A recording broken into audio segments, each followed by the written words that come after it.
오늘 은혜 받을 말씀은 열왕기하 23장 1절에서 3절 말씀입니다. 구약 601쪽입니다. 제가 봉독해 올리겠습니다. 왕이 보내 유다와 예루살렘의 모든 장로를 자기에게로 모으고 이에 왕이 여호와의 성전에 올라가매 유다 모든 사람과 예루살렘 주민과 제사장들과 선지자들과 모든 백성이 노소를 막론하고 다 함께한지라. 왕이 여호와의 성전 안에서 발견한 언약궤의 모든 말씀을 읽어 무리의 귀에 들리고 왕이 단위에 서서 여호와 앞에서 언약을 세우되 마음을 다하고 뜻을 다하여 여호와께 순종하고 그의 계명과 법도와 율례를 지켜 이 책에 기록된 이 언약의 말씀을 이루게 하리라 하매 백성이 다 그 언약을 따르기로 하니라. 아멘.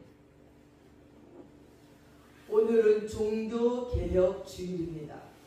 1517년 10월 13일 마틴 루터가 당시 로마 카톨릭이 안고 있었던 부패와 신학적인 문제를 가지고 95개 조항의 반박문을 비텐베르그 성당에 붙임으로써 종교개혁의 첫 불씨가 타오르기 시작했습니다. 당시의 종교개혁을 보다 잘 이해하기 위해서는 우리는 그 종교개혁이 어떠한 역사적인 배경 가운데 일어나는지를 먼저 알 필요가 있습니다. 당시 서방교회는 한근기로 불렸던 11세기를 지나 13세기 이후에 계속된 내리막길을 걷고 있었습니다. 제국의 황제까지도 교황 밑에 예속시켰던 교황청의 권세는 몇 날이 못 돼서 프랑스 남부의 아베뇽으로 쫓겨가는 신세로 전락을 합니다. 이때부터 이미 교회의 권위는 서서히 떨어지기 시작했습니다.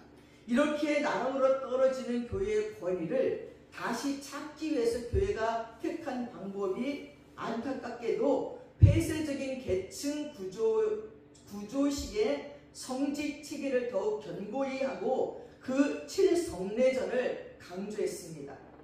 그 결과 성례전은 더욱더 미신적인 요소들이 가미되었고 폐쇄적 구조의 성직 체계는 부패와 타락을 더욱 양산해 가기 시작을 했습니다. 그래서 성직이 매매됩니다. 돈을 내고 성직을 사면, 주교라는 성직을 사면 몇 교회를 다니면서 헌금을 걷는 거죠. 그리고는 시골 교회 같은데 헌금이 잘 안 나오는 교회, 이런 교회는 가지도 않아요. 그러니까 그런 시골에 있는 교회에서는 이 신부님을 만나볼 수가 없어요. 그렇게 자기네 이름은 몇 개씩 걸어놓고는 큰 교회에 가서 헌금만 걷어내는, 그래서 그런 성직들을 살려고 돈을 주고 그 성직을 사는 그런 일들이 수없이 많았고 수도승들이 타락을 했습니다.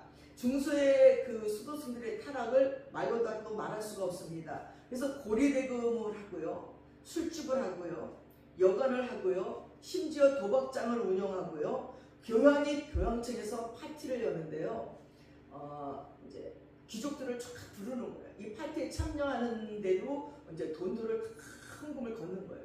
그리고는 어디서 여자들을, 벌겨벗은 여자들, 나체 여자들, 실오라기 안 거친 여자들을 쫙 교황청 그 안에서 파티를 풀면, 그리고 난 뒤에 섹스 파티를 하는 거예요. 이 교황이 교황청에서. 그리고 자기는 아주 나이 어린 조카딸하고 결혼을 했어요. 이 조카딸은 또 왜 그 교황이랑, 나이 많은 교황이랑 결혼했냐면 자기 오빠가 있는데 이 교황이 죽으면 자기 오빠를 교황으로 해달라는 조건 하에서 결혼을 합니다. 그리고 나중에 이 교황이 죽고 자기 또 사촌 오빠가 교황이 되는데 이 교황은 더 난리를 피는 거예요. 온갖 가지, 하여튼 금은 보화와 온갖 가지 타락과 온갖 가지 음란함과 첩들도 얼마나 많은지 몰라요. 그런 교황들 밑에서 신앙생활하는 것이 카톨릭이었어요. 거기까지는 좋았습니다. 이제 돈을 걷다 이제 별 방법으로 돈을 다 걷다가 돈이 이제 더 이상 나올 것이 없게 되자 그 카톨릭에서 연구를 하지요. 돈을 걷기 위해서. 그래서 베드로 성당을 짓는 거예요.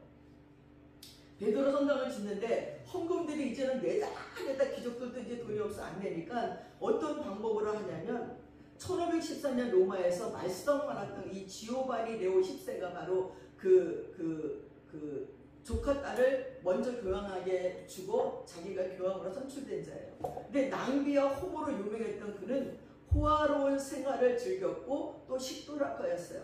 그래서 1517년 성 베드로 성당의 건축 기금을 모금한다는 명목하에 사람이 죽은 후에 구원받을 수 있는 숙제표를 팔기 시작했어요.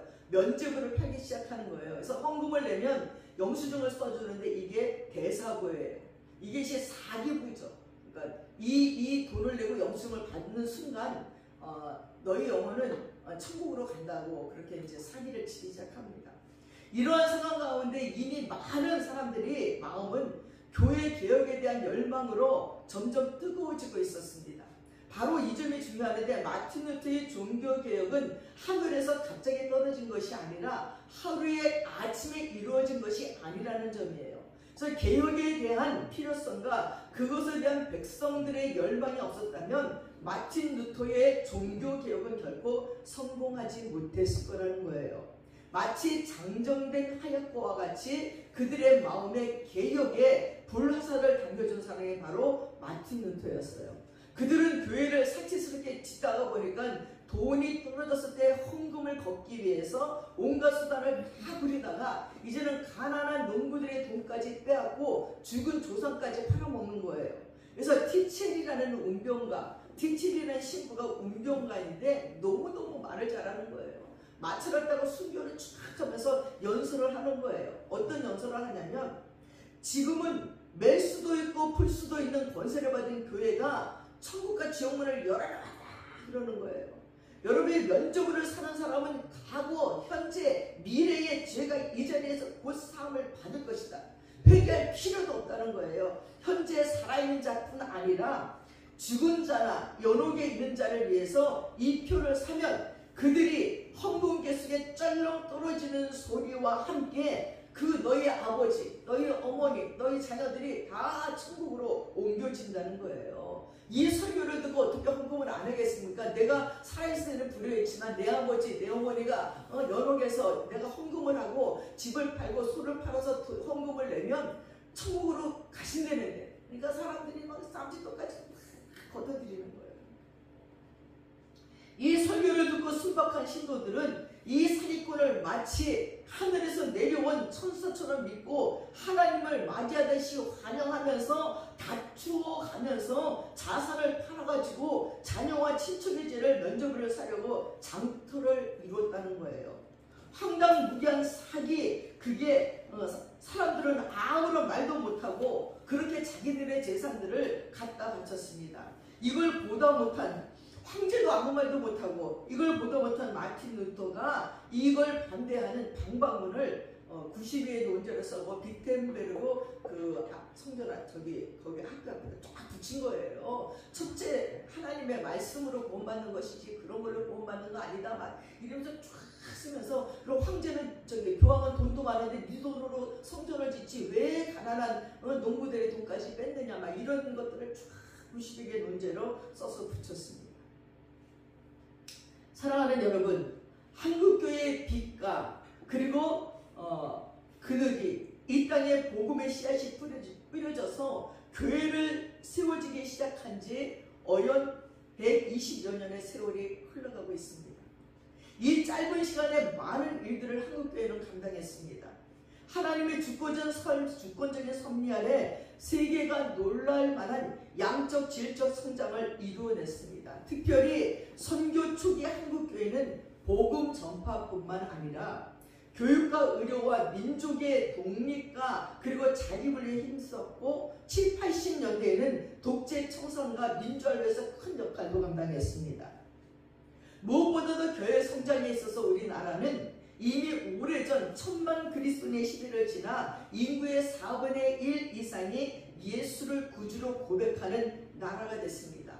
이는 참으로 하나님께 영광이고 감사한 일이 아닐 수 없습니다. 그래서 다른 나라에서 우리나라에 와서 기도원에서 기도하는 법을 배워갔습니다. 새벽 기도를 배워가기도 했습니다. 그리고 교회마다 꽉꽉 찼고 부흥회마다 넘쳐나는 성도들로 가득 찼었습니다. 그러나 코로나 이후에 한국교회는 지금 나락으로 내려가고 있습니다.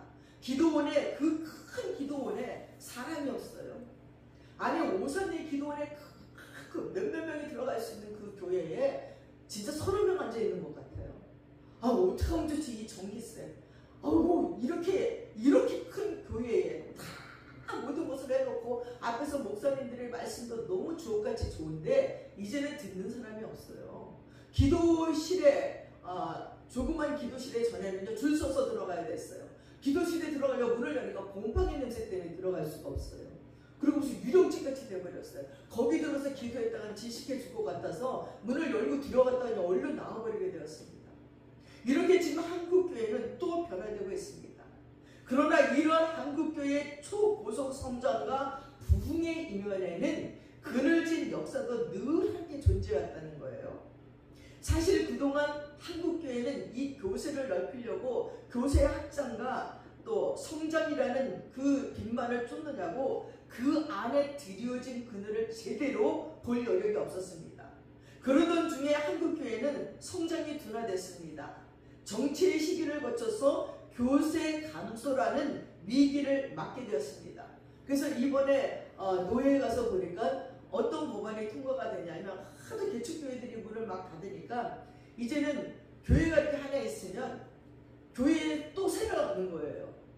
그렇게 이중적으로 해도 되게. 미국에서 왜 큰 교회에 한국 교회들이 거기가 뭐 9시 예배드리면 한국 교회는 11시 뭐 이렇게 드리듯이 이제 그게 허락이 되는 거예요. 교회가 있으면 이제 만약에 이렇게 아가페 교회에 있으면 아가페 교회에서만 예배드리는 것이 아니라 다른 교회에서도 세를 빌리는 거예요. 시간세를. 주일날 1시간, 2시간을 빌려서 또 예배가 끝나면 또 다른 교회가 예배를 드리고 이렇게 할 수 있게끔 법이 지금 밝혔습니다.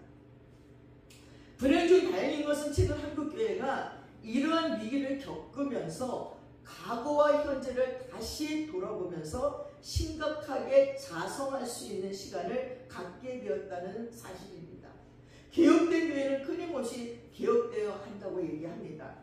이러한 과정을 거치면서 한국교회가 동일하게 고백하게 된 한 가지의 사실은 이제는 한국교회도 새롭게 변해야 한다는 거예요. 지난 120년간 한국교회가 이루어놓은 아름다운 전통 반대편에 함께 쌓아 올려졌던 세속주의와 성공지상주의의 악습을 이제는 개혁해야 될 때가 왔다는 것에 대해 모든 교회들이 한 목소리를 내고 있습니다.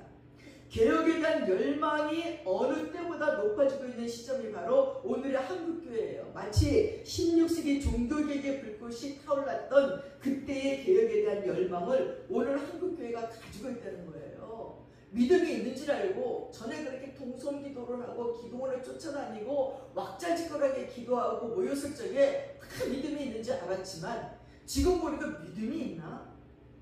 지금 저분들이 천국에 갈 수 있을까? 교회에 가긴 가지만 그들의 예배가 의무가 되어버렸고 습관이 되어버렸습니다. 정말 저들의 마음속에 예수님이 사랑해서 정말 가슴에 뜨겁게 하나님의 임재가 와서 드리는 예배인가 아니면 그냥 늘상 왔던 예배의 습관대로 오는가 하는 것들을 의심하기 시작을 하는 것입니다. 그런 의미에서 본다면 최근 교회 성장의 둔화 내지는 침체로까지 표현되고 있는 한국교회의 위기는 단순한 위기라기보다는 오히려 개혁을 위한 하나님이 준비된 선물이라는 생각이 듭니다. 물론 개혁이 결코 쉬운 일은 아닙니다. 개혁은 고통을 수반합니다. 때로 매우 자주 개혁은 그동안 익숙해져온 모든 것들의 단절과 우리에게 요구하기도 합니다. 그래서 더욱 힘들고 두려운 것이 바로 개혁입니다. 그러나 어떠한 아픔이 따른다 하여도 다이아몬드가 아름답게 빛을 내기 위해서 제사를 깎는 고통을 감내해야 하듯이 교회가 교회로서의 빛을 내기 위해서는 반드시 개혁이라는 바로 서기의 과정을 거쳐야만 된다는 것입니다. 이제는 AI 때문에 사람들이 종이와 연필이 필요 없대. 글 쓰는 게 필요 없는 거예요. 그냥 찍어서 논문하고 다 하는 거예요. 이제 종이와 연필이 사라지는 시대가 온다는 거예요. 손글씨가 없어지는 시대가 온다는 겁니다. 이런 시대에 교회에서만은 성경을 필사하면서 그래도 노트를 놓고 쓰고 할 수 있는 것이 얼마나 좋은가 하는 생각도 해보기도 합니다. 여러분, 칼뱅으로부터 우리가 물려받은 개혁교회의 소중한 유산 가운데 하나는 개혁된 교회는 항상 개혁되어야 된다는 거예요. 한 번 개혁되고 끝나는 것이 아니라는 겁니다. 집에서 청소를 해보면 한 번 싹 치우고 났다고 1년에 청소 안 할 수가 없어요. 한 번 싹 치우고 났어도 2, 3일이면 또 거기에 쌓여지는 먼지와 쌓여지는 뭐 여러 가지들을 치우지 않으면 완전히 쓰레기통 같아서 살 수 없듯이 한 번 개혁을 했어도 그 개혁이 영원하지 않다. 또 개혁되고 또 개혁이 되어야 된다는 것입니다. 제 아무리 타락한 로마 카톨릭을 개혁하면서 새롭게 출발한 개혁교회라 할지라도 끊임없이 계속되어야 할 자기 개혁을 멈춰버린다면 또다시 교회는 개혁교회라고 이름 붙여진 전통 속에 갇혀버리게 될 것이고 그 이후에는 과거의 로마 카톨릭이 걸었던 타락과 세속화 그리고 부패의 길을 반복할 수밖에 없게 될 것이라는 거예요. 나는 칼뱅으로 말미암아 우리 개혁교회가 이루어졌는데 이 칼뱅에 대한 단점들도 얼마나 많은지 몰라요. 이번에 기독교 강요라는 책을 써놓고 이 기독교 강요에 반대하는 자들을요 그렇게 많이 죽였어요. 자기 친구도 죽이고 자기가 말하는 기독교 강요의 그 법대로 누군가가 조금만 아니라고 이렇게 반론을 피기만 하면 그 사람을 이단으로 몰아서 화형시켜버렸습니다. 그러니까 후세의 사람들이 그럼 칼뱅 너는 이단 아니냐? 칼뱅 너는 지금 어디가 있냐? 너는 천국에 가 있냐? 지옥에 가 있냐? 그럼 너는 성경에서 살인하지 말라는 대목에서 그래서 칼뱅이 요한계시록을 주석하지 않았대요. 요한계시록에 살인한 자에게 가는 지옥에 대한 것을 해석해야 되기 때문에 안 했다는 얘기도 있습니다.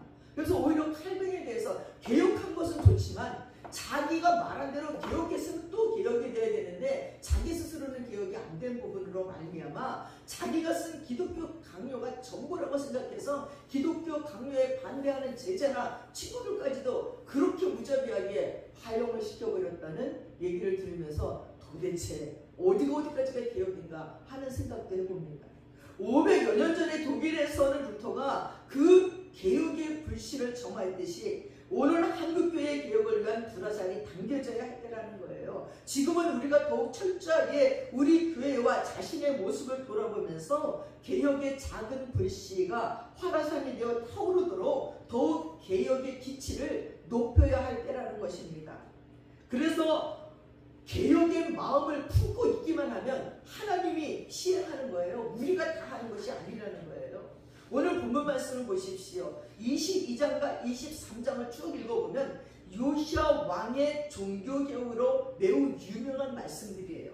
먼저 오늘 본문의 주인공인 요시야 왕은 하나님께서 보시기에 정직히 행하고 그의 조상 다윗의 모든 길을 행하고 좌로나 우로나 치우치지 않는 신앙이었다고 22장 2절에 말합니다. 그러나 그가 다스리고 있는 나라는 온통 이방 우상과 신상들로 가득한 세상이었어요. 하나님께서 인정하실 만한 마음을 품은 요시야가 이 우상의 나라를 바라보면서 어떤 마음을 품었겠습니까? 그는 때를 기다렸습니다. 언젠가는 저 우상들을 패하고 하나님의 성전을 높이 세우리라 바로 종교개혁의 때를 기다렸습니다.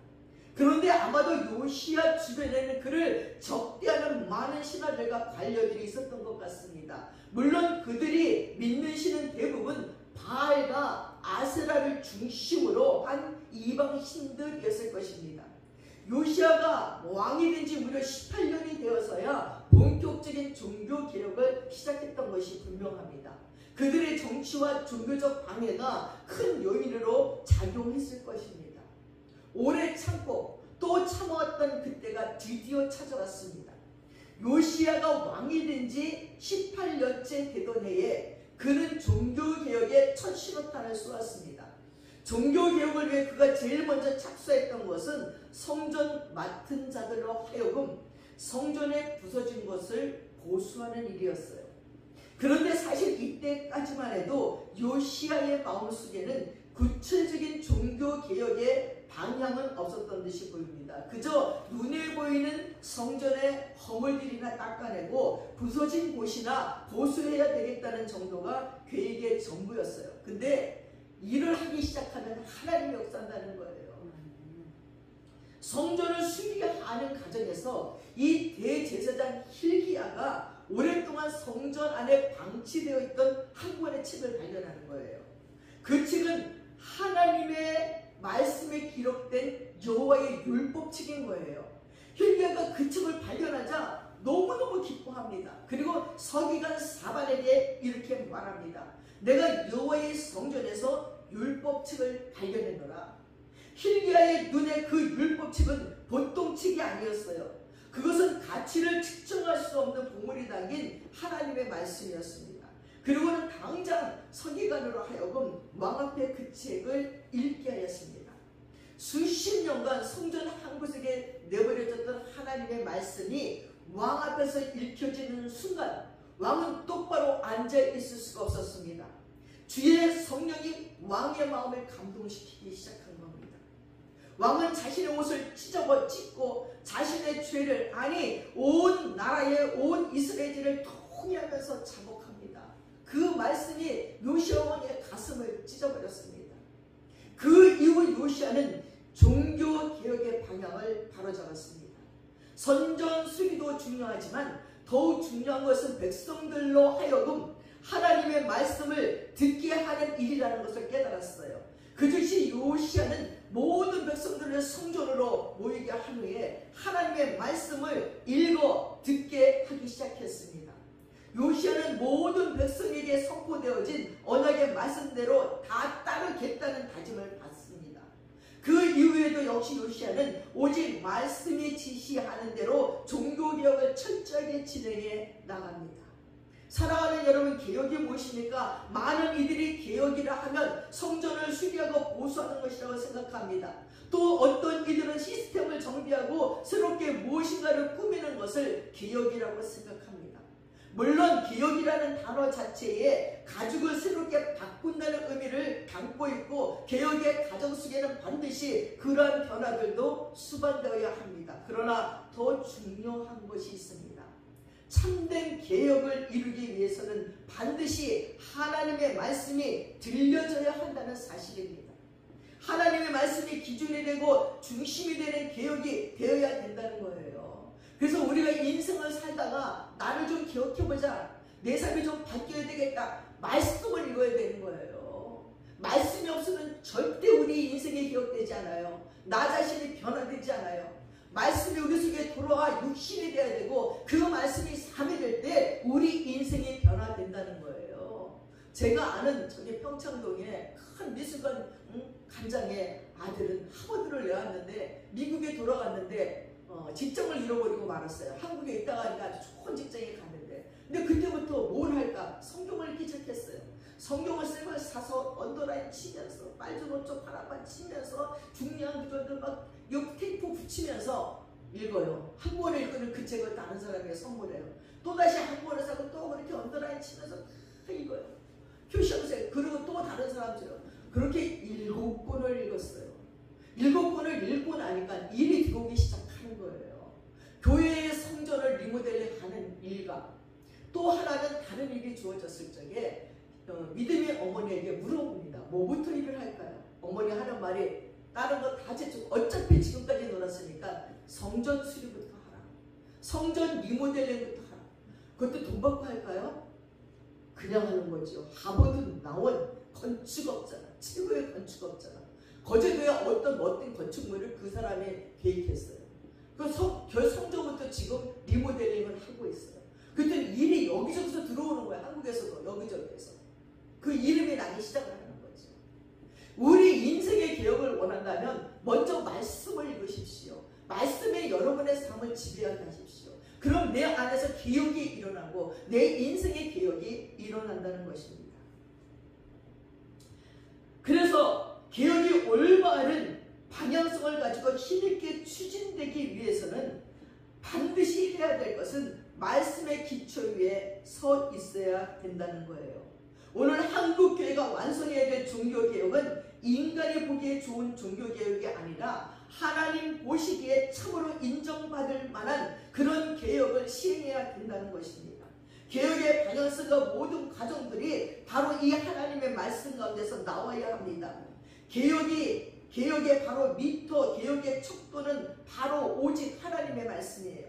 그것 외에 어떤 것도 개혁의 잣대가 될 수가 없습니다.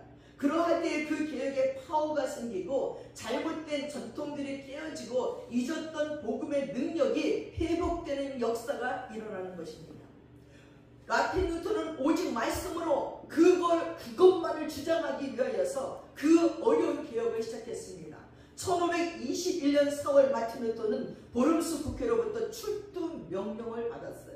이 보름스 국회에 파송된 교황의 사절은 알렉안드라는 사람이었어요. 그는 루터에게 황제와 국회 앞에서 그간의 저술들과 주장들을 모두 처리할 것을 요구했습니다. 루터는 하루 동안 고민한 뒤에 이런 유명한 말을 남겼습니다. 황제 폐하와 군주 각하들께서 간단한 대답을 요구하시기 때문에 저는 뿔로 치받거나 이를 드러내지 않는 방식으로 답변하고자 합니다. 제가 성경의 증언이나 분명한 이성에 의해 확실한 것이 아니라면 저는 교황이나 공의회를 신뢰하지 않는데, 이는 교황이나 공의회는 흔한 오류를 범하고 서로 모순되고 있다는 것을 잘 알려져 있기 때문입니다. 저는 제가 인용한 성경에 의해 구속받으며 저희의 양심은 하나님의 말씀에 사로잡혀 있습니다. 저는 양심에 반하는 것은 안전하지도 않으며 옳지도 않기 때문에 그 어떤 것도 처리할 수 없고 처리하지도 않을 것입니다. 하나님이시여 나를 도우소서. 아멘. 여기 루터가 말하는 양심은 하나님 존전 안에서의 양심이고 말씀에 사로잡힌 양심을 말하고 있습니다.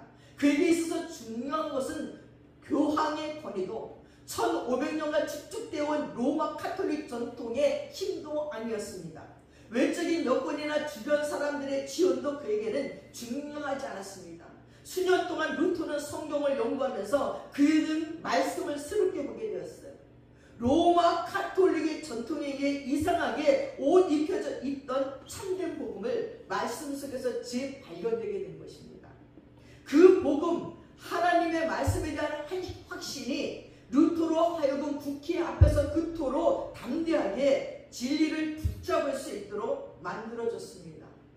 여러분, 아주 많은 순간 우리는 개혁을 위해 어떤 대상을 비판한 잣대를 현재 내가 옳다고 생각하시나 하거나 혹은 내가 속한 공동체의 전통을 비판을 위한 잣대로 들이대곤 했습니다. 그러나 루터의 고백처럼 인간의 이성은 불합리한 것이고 전통 또한 로마 카톨릭의 그것처럼 부패되고 변질될 수 있는 것임을 우리는 인정해야 됩니다. 아무리 세월이 흐르고 바뀐다 해도 개혁에 있어서 절대 변하지 않는 잣대는 오직 하나님의 말씀뿐입니다. 그 말씀 속에 개혁의 힘이 나옵니다. 오늘날 한국교회 여기저기서 개혁을 요구하는 소리들이 들려옵니다. 그런데 참으로 안타까운 것은 교회가 변화해야 한다는 외침들은 많은데 정작 변화해야 되는 그 교회에서 나부터 변하겠다고 손을 드는 사람들을 찾기 힘들다는 사실이에요. 교회마다 분정이 있고 너무나 내가 좋아했던 새로운 교회에 있습니다.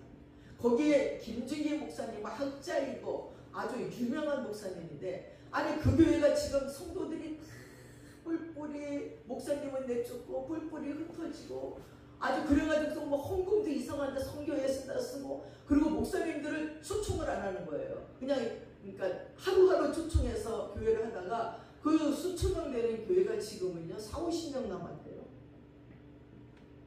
이렇게 한국 교회의 큰 교회들도 막 무너지는 거예요. 막.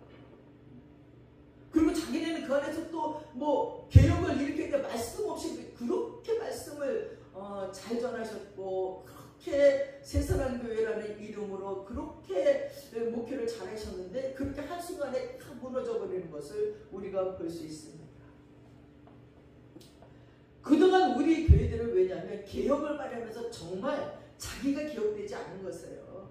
나는 개혁의 대상에서 제외하고 있었기 때문에 진정한 개혁이 교회에서 일어나지 않는다는 겁니다. 오늘 본문 가운데 우리가 눈여겨보아야 하는 구절이 있는데 바로 11절 말씀에 22장 11절 말씀에 왕이 율법칙에 말을 듣자 곧 그의 옷을 찢으니라. 하나님의 말씀이 왕의 귀에 꽂히자 그는 가만히 앉아서 말씀만 듣고만 있을 수가 없었습니다. 왕은 일어나 자기의 옷을 찢으며 울부짖었습니다. 말씀 앞에 자신의 죄악과 추함이 너무나도 적나라하게 비춰졌기 때문이었습니다. 하나님은 이스라엘을 개혁시키기에 앞서 먼저 요시야 한 사람을 개혁시켰습니다. 그리고 그로부터 이스라엘 개혁이 시작됐습니다. 16세기의 종교개혁 역시 먼저 개인 안의 개혁을 경험한 사람들로 인해 개혁이 시작됐고 완성이 됐습니다. 루트와 칼뱅이 하나님의 말씀을 통해 개인적 개혁을 맛보지 못했다면 그들의 개혁 시도는 그저 시도로 그쳤을 것입니다. 만일 그렇게 되었다면 하나님께서는 분명 개혁을 맛본 다른 개혁자들을 통해 교회의 개혁을 이루어 가셨을 것입니다. 여러분, 종교개혁주의를 맞이하면서 저는 예수님이야말로 진정한 개혁자라는 생각을 했습니다. 주님은 경직된 율법주의가 사람들의 삶을 옥죄고 있던 상황 속에서 하나님의 마음과 접속된 채 산다는 것이 무엇인지 삶으로 보여줬습니다. 거룩함이라는 척도를 가지고 사람들을 가르고 차별하는 종교인들의 위선을 꾸짖었습니다. 자기의 눈으로 이웃을 바라봤습니다. 옳고 그름의 척도를 가지고 사람들을 평가하는 대신에 사람들이 겪고 있는 아픔 속으로 풍덩 뛰어드셨고 그들의 생명의 기쁨을 누리며 살 수 있도록 도와주셨습니다. 예수님의 삶은 아낌이었고 존중이었고 돌봄이었고 사랑이라는 말로 요약될 수 있습니다. 이 마음이 우리 행동과 말 속에서 묻어난다면 우리는 그리스도의 잇된 존재를 할 수 있습니다. 이 마음이 없다면 교회의 직분이 무엇이든 교회에 다니는 세월이 얼마이든 우리는 그리스도와 무관한 존재라고 할 수 있습니다. 중세의 마녀 사냥이라고 여러분이 들어보았을 겁니다. 그 마녀로 지목된 여인들은 대부분 과부였습니다. 시골 농촌의 순박한 여자들이었습니다. 이 여자들이 산골을 다니다가 약초를 캐서 약초 효능을 잘 알던 마녀라고 주교들이 그리고 그 여자를 데려다가 벌겨벗겨서 털을 다 밀고 마녀 털을 밀고 가랑이부터 꼬챙이로 껴가지고 둘둘 말아 화형시켜버리는 이런 짓들을 아무 능력 없는 과부들, 아무 힘이 없는 농촌의 과부들을 그렇게 자기네들의 성노리에 삼아 가늠증을 부리면서 그 엄청나게 많이 죽였다는 것입니다. 그게 어떻게 인간이고 그게 어떻게 예수를 섬기는 자들, 성직자라고 할 수가 있습니까? 이러한 중세의 죄들이 쌓여 개혁이 일어날 수밖에 없었습니다. 하나님이 더 이상 두고 볼 수가 없었습니다. 정말 그들은 그리스도와 무관한 존재들입니다. 우리 주님은 과부들을 돌보라고 얘기했습니다. 여자들의 지혜들을 높여줬습니다. 근데 그들은 예수 그리스도를 믿는다고 얘기하면서 교회를 섬기는 성직자라고 하면서 가장 연약한 가난한 과부들을 마녀 사냥해서 그렇게 자기네들의 취미 삼아 화용시키고 구워 죽이고 찢어 죽이고 별짓을 다 하면서 그들을 죽였습니다. 사랑하는 여러분, 신앙의 깊어짐이란 옛사람이 죽고 새로운 존재로 거듭나는 것입니다. 제도로서의 종교를 개혁하는 일은 물론 중요하지만 우리는 늘 각자의 취향과 마음이 바뀌지 않는다면 무슨 소용이 있겠느냐는 겁니다. 이분이시는 예수님을 가리켜 멜기세덱의 계통을 따르는 제사장으로서 우리 죄를 사기 위해 단 한 번의 영원한 유효한 제사를 드리셨다고 말했습니다. 주님은 자신을 제물로 바친 제사장입니다. 다른 이들의 생명을 풍성하게 하기 위해 자기를 희생하셨다는 말입니다. 누구에게도 쉬운 일이 아닙니다. 그러나 우리는 주님의 그런 사랑 덕분에 구원받은 사람이 되었습니다. 헌금통에 헌금을 놓고 구원받는 것이 아니라 예수 그리스도의 십자가의 죽으심으로 내 죄가 사함받고 구원받았다는 사실을 우리는 분명하게 깨달아야 됩니다. 문제는 예수를 믿는 이들에게서 그런 삶이 보이지 않는다는 데 있습니다. 예수의 이름을 전하면서 스스로 권력에 도취된 이들이 많습니다. 많은 사람들이 추정하고 언제든 필요한 돈을 쓸 수 있는 자리에 있는 이들은 자기를 과대평가하기 쉽습니다. 대접받는 것을 당연하게 여기고 자기가 기대한 대접을 받지 못하면 화를 내는 이들을 종종 봅니다. 주님은 제자들에게 랍비라고 지도자라고 아버지라는 호칭을 듣지 말라고 이르셨습니다. 어쩔 수 없이 사람들의 시선에 자주 노출되는 사람일수록 자기 본분을 잊지 않기 위해 정신 차려야 된다는 겁니다. 주님은 당신을 붙잡아 왕으로 삼으려는 사람들을 피해 한적한 곳으로 것으로 가곤 했습니다. 대중들의 칭찬에 때로는 독이 되기도 하는 법입니다. 앞서 말씀드린 것처럼 마틴 루터는 필요할 때 확고한 의지를 가지고 결단하고 또 과감하게 행동했지만 늘 돌이켜 생각해 보곤 했습니다. 어떤 경우에도 오류에 빠지지 않는 사람은 없습니다. 그렇게 우리는 늘 조심해야 합니다. 겸손하게 주님의 뜻을 여쭈어 봐야 됩니다. 주님은 이 땅에 사시는 동안에 장벽 철폐자로 사셨습니다. 사람들을 가르는 담을 무너뜨려 이전에는 만났었던 사람들을 만나게 했습니다. 담을 쌓아 올리고 담 저편의 사람들을 넘어가면서 주님을 사랑한다고 말하는 것은 기만입니다. 한국 교회에 희망이 있냐고 묻는 이들이 많습니다. 희망은 발이 없어서 누군가가 어깨로 메고 와야 올 수 있다는 거예요. 희망은 예수의 마음으로 사랑과 세상을 대하는 이들을 통해 이 세상에 유입되는 겁니다. 미국의 어느 교회 앞에 적힌 글을 보았습니다. 교회가 된다는 거 가난한 사람을 돌보는 거고 다양성을 받아들이는 거고 인종주의에 정하는 거고 기후위기와 맞서 싸우는 거고 자주 용서하는 거고 하나님을 사랑하는 거고 무력한 이들 속에 힘을 불어넣고 자원을 나누고 이생을 즐기기 하고 교회 앞에 서 있어요. 이 목표가 우리의 목표가 될 수 있기를 축원합니다. 하나님은 오늘도 한국교회의 개혁을 바라보시면서 개혁을 위한 한 사람을 찾고 계십니다. 교회 개혁을 위해 자신 안에 이미 개혁의 기쁨과 소망을 맛본 한 사람 5,500년 전 루터와 칼뱅을 찾으셨듯이 그리고 더 오래전 요시아를 찾으셨듯이 오늘 이 땅의 사람을 찾으십니다. 나 자신부터 하나님 말씀으로 개혁하시는 저와 여러분 되시기를 축원합니다. 기도하겠습니다. 하나님 아버지, 이 종교 개혁주의를 맞이하면서 그렇게 자신을 희생하며 개혁한 자들이 있었기에 그 중세에 타락한 교회가 개신교라는 이름으로 아버지 하나님 다른 교회가 탄생할 수 있었습니다.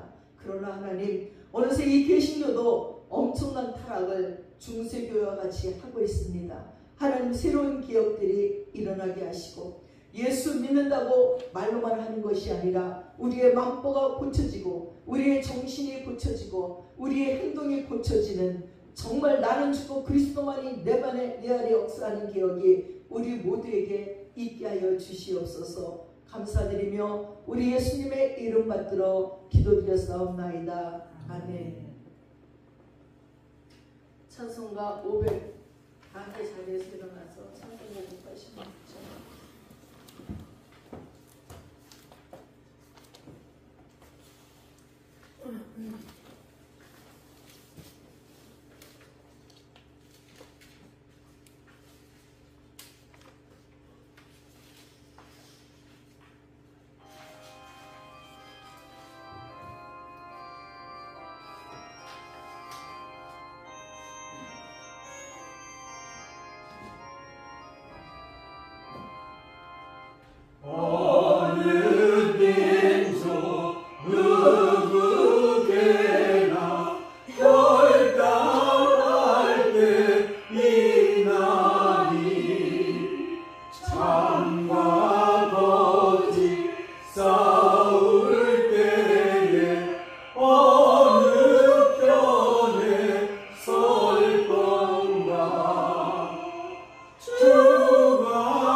순교자의 빛을 따라 주의 도를 쫓아서 십자가를 등에 지고 암만 땅에 가리라. 새 시대는 새 사명을 우리에게 주나니 진리 따라 사는 자는 전진하리 언제나. 악일 비록 상하여도 진리 더욱 강하다. 진리 따라 살아갈 때 어려움도 강하리. 우리 가는 그 앞길에 어두운 창밖 덮쳐도 하나님이 함께 계셔 항상 지켜주시리. 아멘.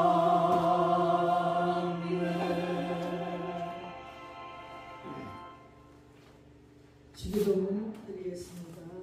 하늘에 계신 우리 아버지, 아버지의 이름을 거룩하게 하시며 아버지의 나라가 오게 하시며 아버지의 뜻이 하늘에서 이룬 것 같이 땅에서도 이루어지게 하소서. 오늘 우리에게 일용할 양식을 주시고 우리가 우리에게 잘못한 사람을 용서해 준 것 같이 우리의 죄를 용서해 주시고 우리를 시험에 빠지지 않게 하시며 악에서 구하소서. 나라와 권능과 영광이 영원히 아버지께 있사옵나이다. 아멘. 지금은 우리 주 예수 그리스도의 한없는 은혜와 우리 아버지 하나님의 풍성하신 사랑과 성령님의 감동 감하시고 충만하시고 교통하시니 나 자신의 개혁부터 이루고자 마음에 다짐하는 믿음의 권속들 머리 위에 이제부터 영혼까지 함께 하시옵기를 간절히 축원드리옵나이다. 아멘.